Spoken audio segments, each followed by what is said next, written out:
inside boxing's Throwdown, our third segment. I'm Aurelio Martinez, Stephen Johnson. Listen, in this segment, Steve, we're going to talk about, it's our open topic, so we usually talk about what's going on, things of interest in boxing, and things like that. And what we're going to start out real quick is we're going to talk about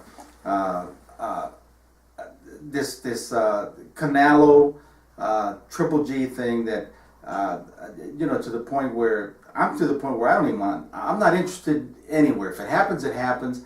And as a diehard boxing fan as well as what we do, I'm to the point where if it don't happen, I'm not going to worry about it. It's not one of them things where I'm going to sit down and cry anymore. Okay? Well, there's been so much nonsense. Yeah, I agree with you. There's been so much nonsense spewed that I think it's divided into two camps. Either you love Canelo or you love Triple G. And that's what I've been noticing, is that those are the people that still want to see the fight. Almost everybody else is like you. If it happens, it happens. If it doesn't, it doesn't. The problem I'm having, and most people are having, most of us, as I hate to use the term casual fans, but I'm just saying fans of boxing, period. The people that really pay attention to this, the frustration level with some of the nonsense that Oscar spews. He continues to say, like he made up, remember radio a week or so ago, he said, Canelo, Triple G isn't our only option. He said, we got Danny Jacobs, he sure did. We got Charlo, we got Jared Hurd, we got Billy Joe Saunders. All of them. And that's the last you heard of it. You know why? Because it was all lip service. Exactly. They haven't called any of these people. No. I've always said this, and being in the game, now the fans don't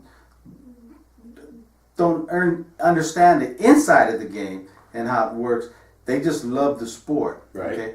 But we that are actually involved in the sport and know the inside of the sport, okay, Canelo is chicken. Canelo is the one that's afraid. He's got a yellow streak. He's not going to fight Sanders. He's not going to fight the Charlo brothers. He's not going to fight Jared Hurd. He's not going to fight any Jacobs. of them. This was just a move to get out in front by Oscar De La Hoya saying that Triple G was scared to fight. Triple G ain't scared to fight Canelo. As a matter of fact, this is what he wants, but he wants to be paid fairly. Okay. Well, hold on. And he should be. I agree with you. Talk about the interview that you told me about, that you heard in Spanish. Some of the nonsense that Canelo was spewing. Yeah, he just came up and said that he is boxing, and then without boxing's won't survive without him. Doesn't that sound like what Oscar used to say? Remember when Oscar lost that first fight and he said, it's bad for boxing when I lose? No, that's what I'm saying. Man, it's terrible. So what I'm saying is, and going back to my point is they knew that it was going to come out that Canelo was afraid or something. So all he did was try to beat the public and put it out there to the punch by saying Triple G was afraid. Okay, well, good. You made your point, just like you say. You made your point. You offered Triple G 30%, which is just not right. Anybody, not even boxing fans, can tell you when you got two highly profile fighters like this, a 70-30 split is ridiculous. It's the same as saying no. Well, don't forget. Okay, it's saying no. You're saying no. Well, You're basically saying no. I don't want to fight. But Triple G took that the first time. Then he wins in everybody's minds, except the staunch Canelo fans. He wins that fight. There's no way you take that. You know what? I first said 50-50. I wouldn't take less than 50-50. But you know what? 55-45. Even if you do that as Triple G. But they're not taking that. Oscar still says 70-30. Well, see, Oscar won't come up to, even he won't even come up to 60-40 because he knows then he'd have to fight. Canelo don't want to fight Triple G. Okay, guys? He doesn't. Okay? And I don't care, some of you guys can write me like you do on the editors and say, I'm crazy and all that. But I'm telling you, he's crazy. 40 years of experience, Canelo don't want to fight Triple G. And bottom line. I cannot dispute this, because for the last 7 years, for sure, even on this show, for the last 7 years, you have said, I'll never forget the first time you said, he's got a yellow streak. And I laughed at you. I said that years ago. He ain't got no yellow streak. Shoot. But you know what? You've come to be right on that. Everything you said about Canelo along the time has really been on point. And now he's taken on that persona of Oscar, which is probably the worst thing he can do, because what this has done, effectively, has brought up all this stuff about the fishnets and the Russian whores and all this with Oscar, and that's part of what this thing. But the bottom line with Canelo is, dude, you got caught cheating not once but twice. You can't call any shots in this. You're supposed to take the humble pie, take a slice of the humble pie, say 55-45. I'm sure Triple G and them will at least go for that, because they'll take that fight then. But 70-30, hell, not only no, but hell no. And let me tell you, that's just like I said again. That offer of 70-30 is no. And I'm telling you, and I'm gonna tell you what, it should be turned around by Triple G's camp. Okay, there you go. Their camp and their thing should come back and say, okay, and they should go public and they say, we're gonna offer Canelo, just like you said, 45, 55. 45. We're going to give him, and we're going to put on the show. Oscar don't have to put on this show for it to be a success. It's about the fighters. It ain't about the promoters. That's true. Okay, and watch him say no. He'll do Michael Jackson. He'll do some moonwalking. I guarantee you, man. There's no question. It's a shame how you know you're scared. You know you're chicken when you're going to turn down a fight that's going to put what $20-25 million in your pocket. 30. I mean. There's just no other. There's no way. There's no excuse that fits that. Hey, who in their right mind will turn down a payday, win, lose, or draw? How can you you work your entire boxing career to get into a marquee fight to make that money? Most fighters would be happy making a fight $500,000, $1 million. These guys, Canelo's turning down a fight that potentially is going to put $25-30 million in the fight. The man is scared. Okay? Well, let me, and I've said it earlier, but I'm going to say it again. There was a little bit of a controversy because remember, originally on the rematch, Triple G had agreed to the 70-30. Yep. Okay. But then with the two failed drug tests, that shifts the balance of power to most everybody that has any sense at all. I mean, if you're any kind of a business person, that's going to shift things to, and that's why I say 55-45. But I still say, I agree with you. Oscar doesn't want this fight. He's trying to make every excuse to make it, Triple G, he doesn't want this. You know what? And when we started off, you're right.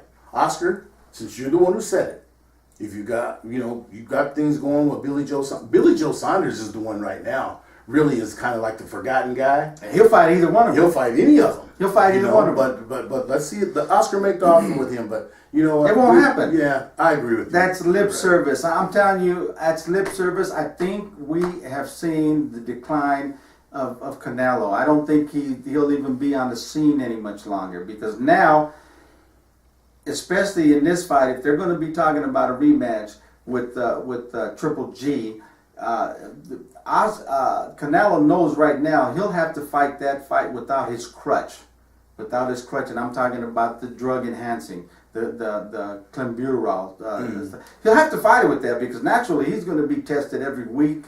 They're going to be following him to Mexico. They're going to be inspecting the cow that he eats. Okay. So that crutch is gone. Hey, okay? Real quick, I hate to say this, but it's funny because I saw earlier last week where Leo Santa Cruz and Abner Barnes both said they were very carefully watching what meat they ate. I just have to throw that in there. But they don't have to worry because it wasn't the meat. Okay, they don't have to worry about that. But I thought that was funny that comment. But anyway, he'll have to fight not only this fight without his crutch. From now on. And he needs it, but he'll have to fight it with Billy Joe Saunders, with Charlo. And man, he better stay away from Hurd. Oh, Big Jared will rough him up. Big Jared rough him up. As a matter of fact, all of them better stay away from Hurd. You gotta stay Every one of them, because Hurd can take a punch and he's going to come at you and he can deliver a punch. And he's hungry.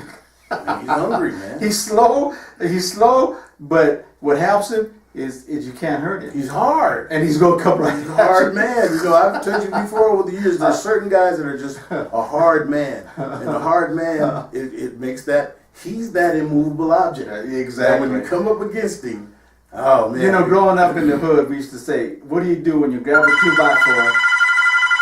10 seconds. When you grab a 2x4 and you hit the guy in the hood with that 2x4 and he shakes it off and comes at you. You run. You're in trouble. No, man, you turn and run. We know what the deal is. You're in trouble. You're in big trouble. Well, that's what it is when you're in the ring with Hurd. You're in there, you're moving, and wow, you hit him with your best shots. I mean, like you hit a heavy bag, and the man just shakes it off and he comes at you. I mean, it's like, what do you do? You know, hey man, it's something else. But you know, this third segment, as you see, we had a good time with this one. We're going to continue on with our third segment with our open topic because we've got a lot of things that we can talk about. We usually stick to something that is pretty much happening. Like we didn't get a chance to talk this week too much about what's happening with USA Boxing. Things have kind of calmed down a little bit on the surface. Underneath the surface, things are boiling. But we'll wait to hear from two of the guys. We'll talk to them this week. I'll talk to them both this week. We need to keep, we'll find out we need what's to going keep the audience informed because, like I said, a decade ago when we were doing these shows, and we try to really have a segment dedicated to amateur boxing. The people don't care. The people don't care about amateur boxing. I'm talking about fans and the people within the organization. They all they do is fight against each other. One trying to stab the other one in the back to get up to the top. And nothing's changed. It's still that way today. And it's got worse. But doesn't that sound strikingly the same way we found out the hard way about women's boxing? Yeah. So there you go. But we still have to keep the public up to date on happening because they deserve to know all this little for the people that are interested. All this little infighting, all these and I won't go as far as saying criminal behavior, but I'll say, let's just say misconducts. Okay. So we'll keep that up. So you guys stay tuned with this, and we'll continue to bring that in our third open topic segment, and we'll keep you posted on this wild amateur scene in the United States. All right. Having said that, we'll see you next week. Have a good week. Stay cool because around the country the temperatures are heating up. Make sure you keep that water. Stay hydrated. Meantime Radio.